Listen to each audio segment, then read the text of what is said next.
Good morning, students. Welcome in economics class. Today we are going to start the next chapter, that is theory of demand. It's very much important chapter of microeconomics. जैसे हम basic किसी चीज़ को सीखने के लिए basic करते हैं, same micro का बेसिक चैप्टर जो है डेट इज़ डिमांड. ठीक है, demand and supply. Market forces की में हम बात करते हैं ना, there are two type of market forces. First is demand and second is supply. तो आज हम स्टार्ट कर रहे हैं डिमांड.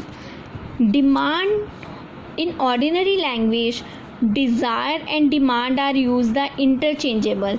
हम लोगों की कोई डिज़ायर है, हम लोगों की कोई डिमांड है, वो हम क्या कह देते हैं कि इंटरचेंजेबल है, कि एक ही चीज़ है. अगर कोई चीज़ बंदा लेना चाहता है, उसकी कोई विश है, कोई डिज़ायर है, तो वो सेम है. बट इकोनॉमिक्स में बेटा demand has a distinction meaning. Demand का एक अलग से मीनिंग है. इकोनॉमिक्स में बेटा क्या है हमारी डिमांड. पहले मैं एग्जांपल बताती हूँ, बहुत क्लियरली समझने की कोशिश करो, फिर आपको इजीली समझ आएगा.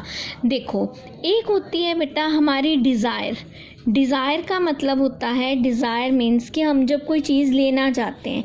एक वर्ड है डिमांड, ठीक है, एक है डिज़ायर एंड सेकंड है हमारी डिमांड. ये दो चीज़ें हैं हमारी अलग अलग. इसी तरह हम विश भी बोल सकते हैं कि ये मेरी विश है इस चीज़ को लेने की. ठीक है, इकोनॉमिक्स में हम क्या कहते हैं कि अगर मेरे को कोई चीज़ लेनी है तो इट मीन्स कि वो मेरी डिमांड है. बट नो, इकोनॉमिक्स में वो डिमांड नहीं है. सपोज डैट कि मैं एक टीवी लेना चाहती हूँ. क्लियर, टीवी लेना है बट मेरे पास पैसे नहीं है, वो मेरी क्या है, जस्ट डिज़ायर. इसी तरह अगर मैंने एक टीवी लेना है और मेरे पास पैसे भी हैं उसको लेने के लिए, लेकिन मैं उसको खर्च करना ही नहीं चाहती, वो मेरी क्या है, जस्ट डिज़ायर, वो डिमांड नहीं है. तो कोई विश, कोई डिज़ायर मेरी डिमांड कब बनेगी बेटा, जब मेरे पास उस चीज़ को ख़रीदने की मेरी इच्छा भी है, विलिंगनेस भी है. क्लियर. सेकेंडली मेरे पास मनी भी है उसके लिए. थर्ड स्पेशल चीज़, मैं उस चीज़ को लेने के लिए, अपनी डिज़ायर को पूरा करने के लिए मनी स्पेंड करने को भी रेडी हूँ. ठीक है, तो मेरी डिज़ायर जो है वो क्या बन जाएगी, डिमांड बन जाएगी. तो demand for a commodity is a desire to buy a commodity backed with a sufficient purchasing power. Sufficient purchasing power मतलब कि हमारे पास कैपेसिटी होनी चाहिए, रेडीनेस होनी चाहिए किसी चीज़ को ख़रीदने के लिए. ठीक है, अगर बंदा रेडी है किसी चीज़ को ख़रीदने के लिए, उसके पास सफिशेंट अमाउंट है, ठीक है, उसके पास मनी भी है और पैसे खर्चने के लिए वो रेडी भी है, तभी उसकी जो डिज़ायर है वो डिमांड बनेगी. Clear. Sufficient purchasing power and the willingness to spend.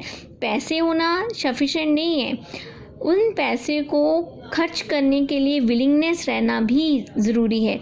अब सपोज अगर मैं बोलूँ कि मैं चाहती हूँ कि मैं एक बहुत बड़ी गाड़ी ले लूँ, ठीक है, मैं एक कार बाय करना चाहती हूँ, मेरे पास पैसे हैं लेकिन एक विलिंगनेस नहीं है. जब मैं चाहती हूँ मार्केट में कार परचेज़ करने, तो मेरा हौसला नहीं पड़ता, नहीं मुझे इतने पैसे इसके लिए नहीं खर्चने. डेट मीन्स वो मेरी क्या है, जस्ट डिज़ायर है.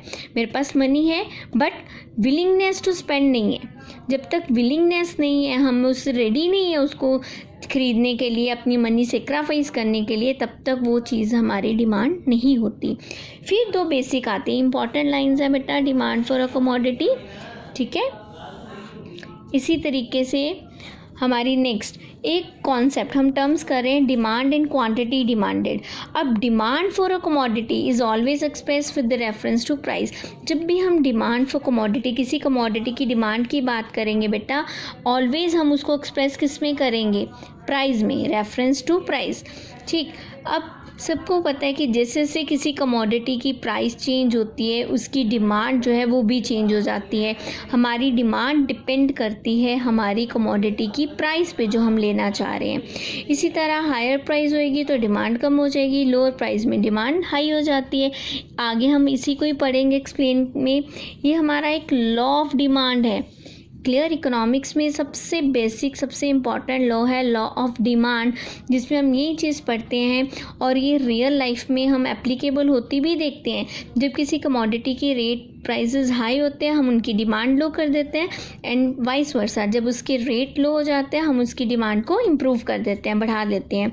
अब यहाँ मैंने बात की डिमांड इन क्वांटिटी डिमांडेड की, क्लियर। तो डिमांड क्या होएगी, demand refers to different possible quantity to be purchased at different possible prices. Yes, possible prices of a commodity. Clear? Demand का मतलब है कि जब हम किसी पॉसिबल अलग अलग डिफरेंट पॉसिबल प्राइजेज़ में जितनी जितनी क्वांटिटी लेने के लिए रेडी है उसे हम कहते हैं डिमांड। इसी तरह बात आती है क्वांटिटी डिमांडेड की। तो क्वांटिटी डिमांडेड जो है refer to a specific quantity. देखो यहाँ पे सिर्फ इतना ही डिफरेंस है, डिमांड एंड क्वांटिटी डिमांडेड दोनों सेम नहीं है। डिमांड में हमारे पास अल्टरनेटिव प्राइजेस होंगे, हम alternative different possible quantity purchase करने को रेडी होंगे। But quantity demanded refer to specific quantity, जिसमें हम एक स्पेसिफिक क्वांटिटी लेने के लिए रेडी हैं, quantity to be purchase against a specific price of commodity. अगर हमारी कमोडिटी की प्राइस स्पेसिफिक फिक्स्ड है, उस फिक्स प्राइस पे हम कितनी क्वांटिटी फिक्स लेना चाहते हैं, वो मेरी क्या है, क्वांटिटी डिमांड। बट डिमांड में प्राइसेस भी चेंजेस होती रहती है, उसकी वजह से हमारी क्वांटिटी भी चेंज होती जाती है। क्लियर? यस। अब इनकी डेफिनेशन, अब देखो पहले हम इलस्ट्रेशन लेते हैं।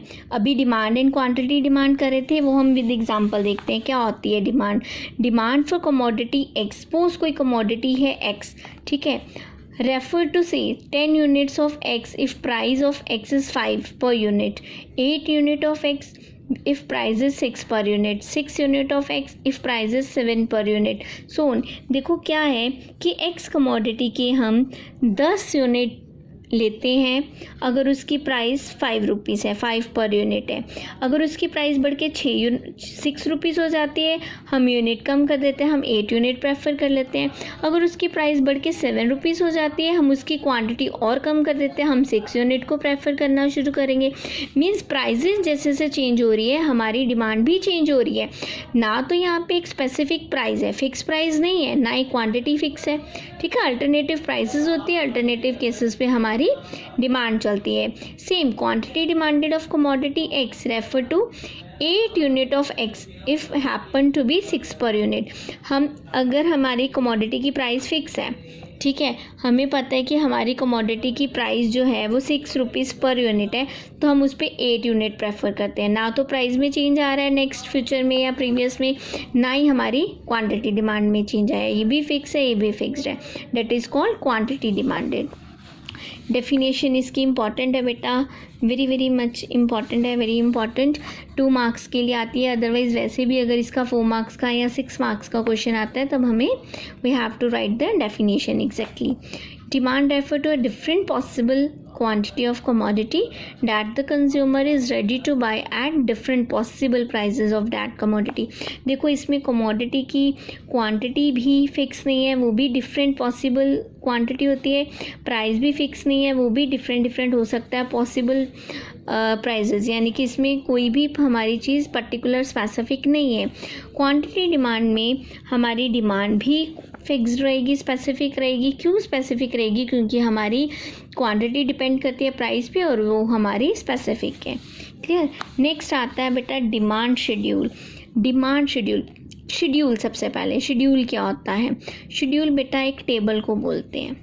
क्लियर? डिमांड शेड्यूल मीन्स एक ऐसा टेबल जो शो करता है relation between the different quantities of commodity to be purchase at different prices of that commodity.